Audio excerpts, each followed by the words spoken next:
حضرت عمر بن خطاب رضی اللہ تعالیٰ عنہ خلافت سنبھالنے کے بعد بیت المال میں آئے تو لوگوں سے پوچھا کہ حضرت ابو بکر رضی اللہ عنہ کیا کیا کرتے تھے، تو لوگوں نے بتایا کہ وہ نماز سے فارغ ہو کر کھانے کا تھوڑا سامان لے کر ایک طرف کو نکل جایا کرتے تھے۔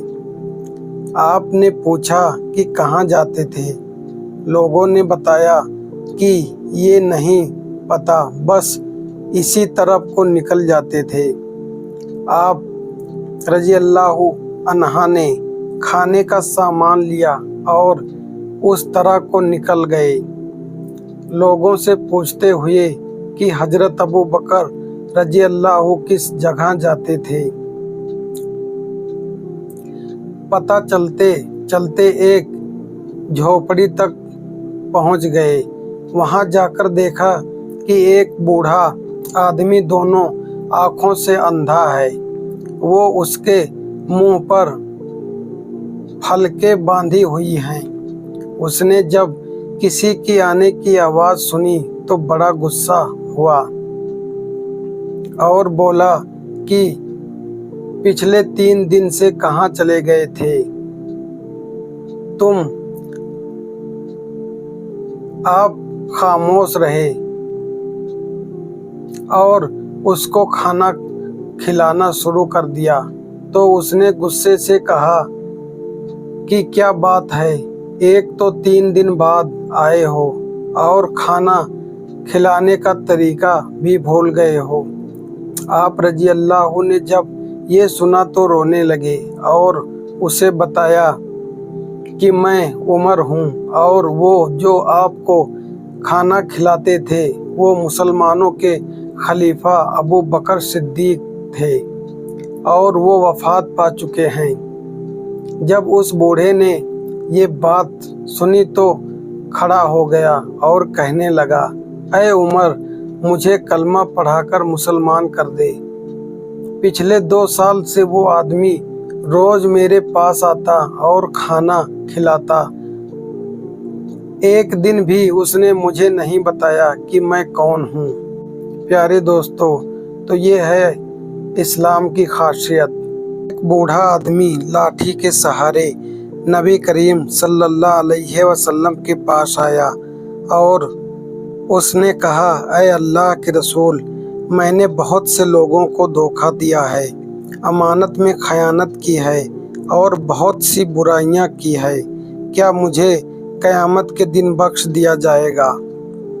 آپ صلی اللہ علیہ وسلم نے فرمایا، کیا تم یہ گواہی دیتے ہو کہ اللہ کے سوا کوئی حقیقی معبود نہیں؟ اس نے کہا، ہاں، کیوں نہیں، بلکہ گواہی دیتا ہوں کہ آپ اللہ کے سچے رسول ہیں۔ تو آپ صلی اللہ علیہ وسلم نے فرمایا کہ تیرے دھوکے، خیانتیں اور برائیوں کو اسی وقت بخش دیا گیا ہے۔ حضور صلی اللہ علیہ وسلم نے ارشاد فرمایا، اللہ تعالیٰ فرماتا ہے کہ میرا بندہ کسی کی حالت میں بھی مجھ سے جو بھی گمان رکھتا ہے میں اس کے پاس رہتا ہوں، جب وہ مجھے یاد کرتا ہے تو میں اس کے ساتھ رہتا ہوں، اگر وہ مجھے دل سے یاد کرتا ہے تو میں بھی اس کو دل سے یاد کرتا ہوں، اگر وہ مجھ سے کسی مجلس میں یاد کرے تو میں اس کو بہتر مجلس میں یاد کرتا ہوں، اگر وہ ایک بلشت میرے قریب آتا ہے تو میں ایک ہاتھ اس کے قریب ہو جاتا ہوں، اگر وہ ایک ہاتھ میرے قریب آتا ہے تو میں 2 ہاتھ اس کے قریب آتا ہوں، اور اگر وہ چل کر میرے پاس آتا ہے تو میں دوڑ کر اس کے پاس آتا ہوں۔ حضرت عمر رضی اللہ تعالیٰ عنہ بیان کرتے ہیں کہ میں ایک مرتبہ اللہ کے رسول صلی اللہ علیہ وسلم کے پاس آیا اور اس وقت آپ ایک چٹائی پر لیٹے ہوئے تھے، میں پاس آ کر بیٹھ گیا تو کیا دیکھتا ہوں کہ آپ صلی اللہ علیہ وسلم صرف ایک تہبند یعنی لنگی پہنے ہوئے ہیں، اس کے علاوہ کوئی چیز آپ کے جسم پر نہیں تھی۔ چٹائی سے آپ کے جسم پر نشان پڑ چکے تھے۔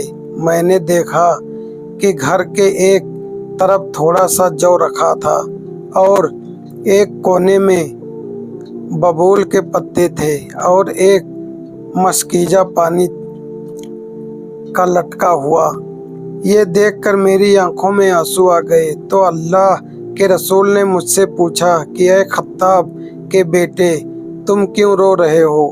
میں نے عرض کیا، اے اللہ کے رسول، میں کیوں نہ روؤں؟ اس چٹائی سے آپ کے جسم پر نشان پڑ چکے ہیں اور یہ تھوڑا سا سامان جو نظر آ رہا ہے وہی آپ کے گھر میں پونجی ہے، اور وہ قیصر اور کسریٰ کے بادشاہ بت پرست کر کے آرام سے محلوں میں اور باغاتوں میں پھلوں اور نہروں میں عیش کرتے ہیں۔ تب اللہ کے رسول صلی اللہ علیہ وسلم نے میرے آنسو پوچھتے ہوئے مجھ سے فرمایا کہ اے عمر، کیا تم نہیں چاہتے کہ یہ تمام چیزیں ہم کو آخرت میں ملے؟ میں نے کہا کہ یا رسول اللہ، ضرور چاہتا ہوں۔